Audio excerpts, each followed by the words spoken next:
உண்மையை உரக்க கூறியதற்கு நன்றி ஐயா. 13 அமைச்சர் மேல ஊழல் புகார் இருக்கு. இதுல ஒரு அமைச்சர் பிடிச்சு உள்ள போட்டாங்க.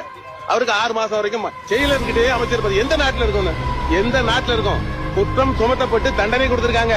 குற்றவாளின்னு நிரூபிக்கப்பட்ட ஒருவரு அங்க போய் ஜெயில இருக்காரு, புனல் ஜெயில. ஆனா அமைச்சர் பதவி காலி ஆகாது. அமைச்சர் அப்படியே இருக்கும். எப்படியோ ஒரு பிரச்சனை காண்டி கடைசியில் அமைச்சர் பதவி போச்சுங்களா? இப்ப பொன்முடியை பாருங்க, கோர்ட்ல தீர்ப்பு சொல்லியாச்சு. கோர்ட்ல தீர்ப்பு எம்எல்ஏ பதவி ரத்து பண்ணியாச்சு. இப்போ சுப்ரீம் கோர்ட்டுக்கு போய் அதை எப்படியாவது நீங்க பண்ண கவர்னர் வலுக்கட்டாயம் பண்ணி என்ன பண்ணாங்க தெரியுமா? இவருக்கு அமைச்சர் பதவி கொடுத்துருங்க, அமைச்சர் பதவி கொடுத்துருங்க. என்னையா இது நாடு?